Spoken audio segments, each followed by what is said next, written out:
Steve Lacy, what's happening, brother? For R&B artist Steve Lacy. He goes by the name of Steve Lacy. Now here's Steve Lacy on guitar. Oh, Steve Lacy, yeah. Once again, Steve Lacy. Something bad is about to happen to me. I don't know what, but I feel it coming. Might be so sad, might leave my nose running. I just hope she don't wanna leave. Yeah.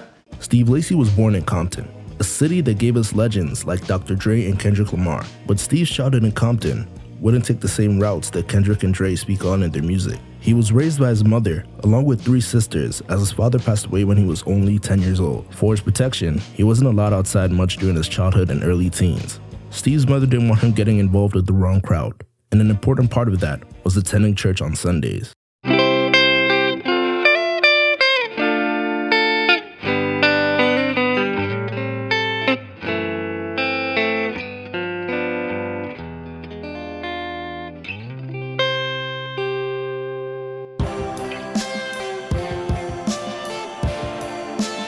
It was at church that Steve first discovered his love for the guitar. I remember the guitarist at my church, Jairus Mosey. I remember after the service, they would play the church out, like as everyone's walking out, and then the band would stay and just like be going off. And I just remember I would watch him, you know, just looking at this motherfucker go crazy. And I'm like, damn, I want to be as cool as that motherfucker. But Steve didn't have a guitar, so he would emulate Jairus Mosey in Guitar Hero. Steve would spend hours playing Guitar Hero, and eventually, his mom took notice and bought him his first guitar and lined up lessons. Guitar Hero was how I fell in love with the guitar. I didn't think I'd be a renowned guitar player. I don't think I'm that good. I'm not a guitar player's guitar player. But then I realized I could create songs and could find a distinct sound that I could call mine. Steve became so good at the guitar that he was invited to play in the church band, and soon, he became the one playing the church out at the end of services. After seeing his passion for the guitar and hearing how he played, Steve's mother transferred him to Washington Prep High School in the 10th grade because of the jazz band the school had for upperclassmen. Growing up, I knew Washington Prep had this jam and jazz band, but they said Steve can't be in until 11th grade. I told them, he's special, you need to have him here. I found the teacher and told him, Steve's a natural. I was ready to tear him a new one if he said no, but when he said we'd love to have your son, I had to catch my breath. It was then that Steve would meet the people who would change the course of his life forever. In that band room at Washington Prep, Jamil Bruner, the keyboard player for a band called The Internet at the time, was making beats on a laptop when Steve approached him, fascinated by what he was doing. Jamil Bruner, that's Thundercat little brother. Wow. So I met him when I was in high school. We was in jazz band together. And that's who put me on. That's who put me into the internet. Over the months, Steve would watch and learn, seeing the production process firsthand. Then one day, Matt Martians, one of the internet's founding members, needed a bass player. This would be the first time Jamil would invite Steve to the studio. He started inviting me to the studio that Sid and Matt had in Hollywood on Highland and DeLongpre called Chateau Marie. That's when it just clicked. This is a sound that was ego death. Steve must have made a good first impression, because soon he became a regular at internet studio sessions, but he still hadn't opened up to the members. I was really quiet, so I would kind of just do my part, just play. And Jamil was like, yeah, you're the next recruit. Once I got recruited, I started opening up a bit more. We're like family now. After seeing Jamil's process for making beats, Steve started making his own beats. Jamil, he used to bring his laptop to school with his keyboard. And I would watch him make beats and some fire. He has some heaters. He let me try a beat one day. He was like, yeah, just mess with it. See what you can do. And I was like, all right. I made a weak beat. I didn't know what I was doing. It was garbage. But anywho, I guess he knew that I could make stuff. But on a 1-income household and 5 mouths to feed, his mother couldn't afford to get him the equipment he needed. All I wanted for Christmas was a MacBook Pro. The reason why I wanted the MacBook was because all of my friends and everyone else doing the artsy stuff had the MacBooks, That was the best possible thing, so I really, really wanted this. 4 years straight, that was the only thing on my Christmas list. I look under the tree and there was a gift there, or a couple of gifts. was not a MacBook Pro.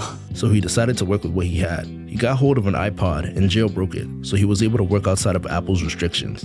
And with apps like Bridge, iMachine, IMPC, Beatmaker 2 and GarageBand, as well as an iRig to record his guitar, he made beats everywhere he would go. In line waiting for his food, between classes, and even while driving. He'd build tracks in pieces and then upload them to SoundCloud and Tumblr. At first, nobody was really listening, but song by song, beat by beat, he gained a following. He even started sending beats to rappers like Isaiah Rashad, Goldlink, and Denzel Curry, and before long, he was known as the iPhone producer. From this point on, his heart was set squarely on music and he refused to have a plan B. I didn't know what plan A was, but I knew I wasn't going to have a plan B. I was firm. I was very strict about that policy with myself. My mom would always bug me about it, but I was like, I feel like the fallback would require more time than the plan A. Steve was only 16 at this point and was making music with the internet and performing with them whenever he could. But his age and his schoolwork prevented him from playing at certain venues and going to certain shows. And shout out to Steve as well, who's unable to be with us. Steve Lacy, yeah. Our ghost member who's sitting over there. Is he just back at school? Yeah, right he's now? at school. He's a youngin'. I wasn't like some celebrity kid. Plus, the internet wasn't a high school band. We had an older crowd at the time. It was pretty regular. I would just play gigs and go back to school.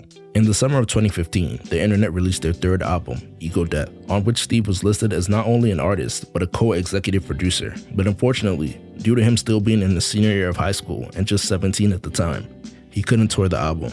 But when Ego Death was nominated for Best Urban Contemporary Album, Steve had to be there. So I'll wake up and everybody's like, yo, congrats. I'm like, what? Like, I didn't do nothing. Like, what are you talking about? And I see, like, we're on that list for Best Urban Contemporary Album. I'm like, what? Like, this is way too early. Like, I was 17 at the time. We're very excited to be nominated for our first time ever. We want to say thank you guys for making that possible. It was a Monday morning and I had school. Yeah. You know, I wake up to that, like, what a wake up call, you know. And I went to school that day, like, it's unreal, like. And that was the first piece of music I ever worked on. Like, so the first thing I ever worked on went to the Grammys. Like, I was there with my mom in like this like $150 suit from downtown. Nice. I'm sure you still made it look fresh. Yeah, you know, I did what I did. Stylist too, by the way. You guys are looking great. Yeah, get it. Love that. That's awesome. Feeling good back there. All right, and the Grammy goes to Beauty Behind the Madness, The Weeknd. As the sun set on Steve's senior year and the internet got more and more popular, Steve started to feel like he was wasting his time in school. I was 17 and I just wanted school to be over so badly. You know that end of year talk you have with your teacher where they're like, what are you about to do? I was like, I'm gonna produce and tour next month. So Steve hit the ground running after graduation, going on tour with the internet and having production credit on J. Cole's For Your Eyes Only, but also Kendrick Lamar's Damn at just 18 years old. He met Kendrick when DJ Dahi brought him to the studio to workshop with Kendrick on some ideas. I came with a laptop on my back, guitar in my hand, ready for whatever. At a dull moment in the session, Steve asked Kendrick if he could play some stuff for him and proceeded to play the track Wasn't There by Anna Wise.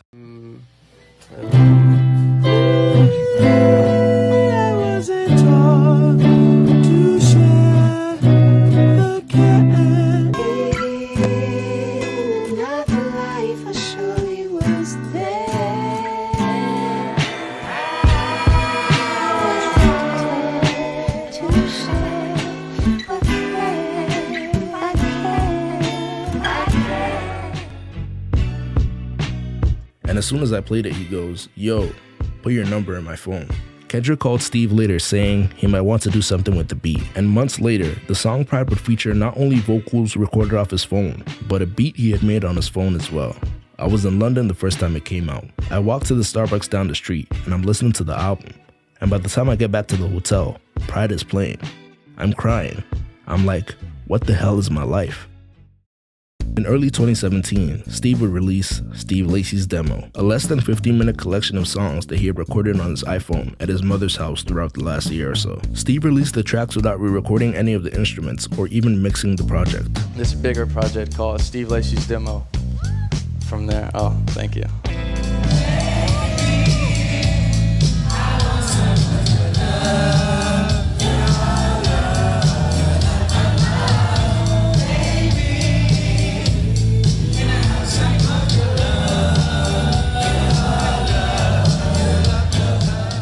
I just had this really big plan for it to just inspire and give the message of like, she's what you have, you know?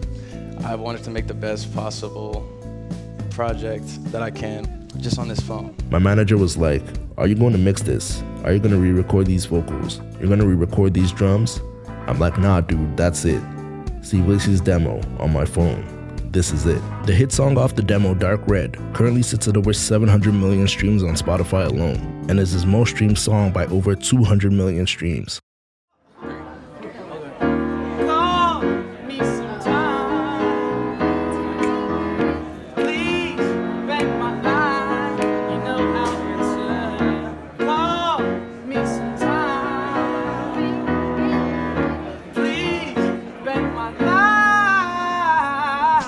The success of the demo would open doors for him in the industry, and soon he had features with the likes of Tyler the Creator, Kali Uchis, Goldlink, and many more. But one of the earliest to reach out would be no other than Mac Miller. Mac Miller was already friends with the internet before Steve joined, but when Steve joined the band, they became close. Mac was one of the first big people to fuck with me. He just had a rad spirit. We spent a lot of time together. He wanted to make music and he liked some of my first ideas. I was like, damn, that's crazy. I was still going to school and shit at that time. The success of the demo meant he now had fans who expected new music from him, so he started work on his solo album. When his little sister moved to college, Steve turned her room into a studio, and during breaks from touring, he would spend all day recording. With a little more money in his pocket from the success of Ego Death and his demo, he had moved on from making songs in his room on his phone to instead making songs in his sister's room on his laptop. These recordings would eventually become Apollo the 21st. The album became a time capsule of Steve's experience rising to fame and navigating his new life. On the album, he talked about breakups, success, and his identity. And on May 24th, a day after his 21st birthday,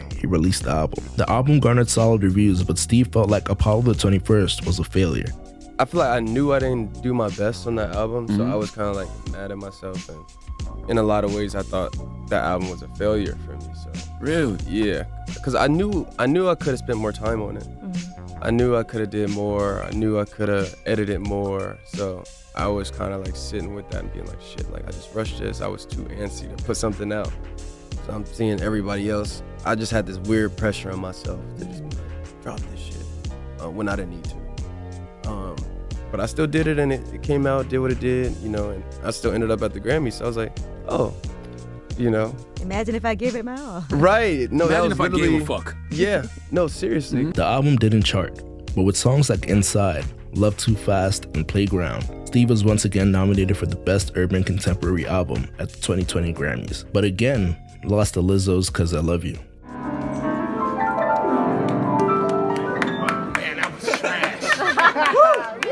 So tight though. As the pandemic shut down the world, Steve Lacy found himself spending more time back home in California. On a hot July day, he was driving down a one-way street when he was hit head-on by another driver. I remember a black flash. I thought I died. It scared the shit out of me. Miraculously, he managed to escape with only a few cuts on his hands. But this near-death experience, like with so many others, would change his mindset forever. Before the accident, Steve was a big believer in floating through life. Besides, look where it got him. He didn't ask his mom for a guitar. He didn't ask to join the internet. He didn't even know he was producing Ego Death while he was doing it. He had made it to the Grammys twice by blowing in the breeze. In a 2017 interview with The Standard, he said, "I don't really set goals or anything. I just kind of blow in the wind. I never look forward to anything. If it happens, it happens." For the first time, he thought about legacy. If Steve Lacy had died in that car crash, would Steve Lacy's demo and Apollo the 21st be enough for him? I feel like that near-death experience shifted everything in a way. I felt lighter afterwards. It made me look at my life like, what matters? What am I gonna put my energy into? Less than 2 months after his accident, he ended a 7-month relationship, and this breakup would become the main inspiration behind Gemini Rights.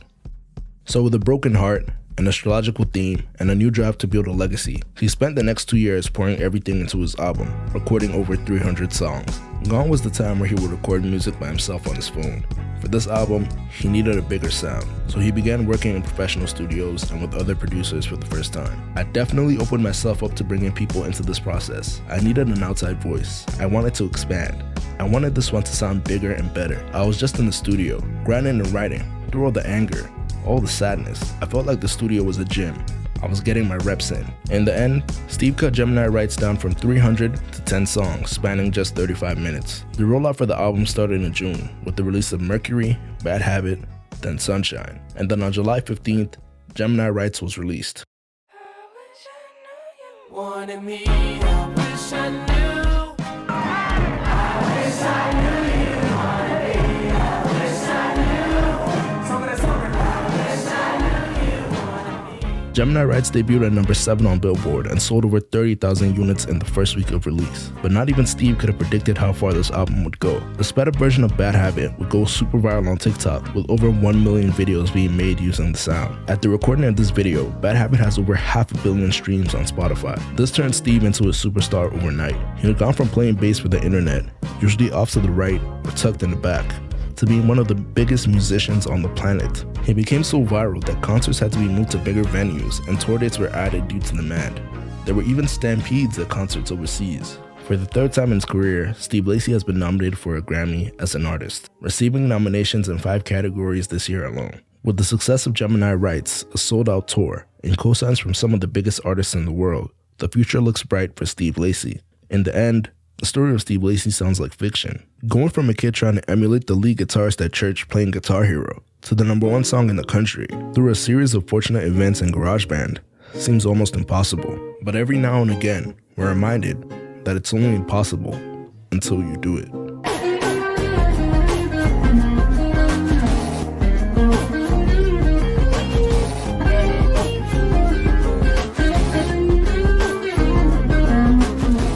I'm a person that would be doing this shit regardless of the #1, regardless of the Grammy nominations. Like, I will still be in the studio making music, because that's just what I do. But yeah, I just realized that I didn't need what I thought I did. And that's what I like to call the bare maximum. The epiphany of it. Thank you guys. Love.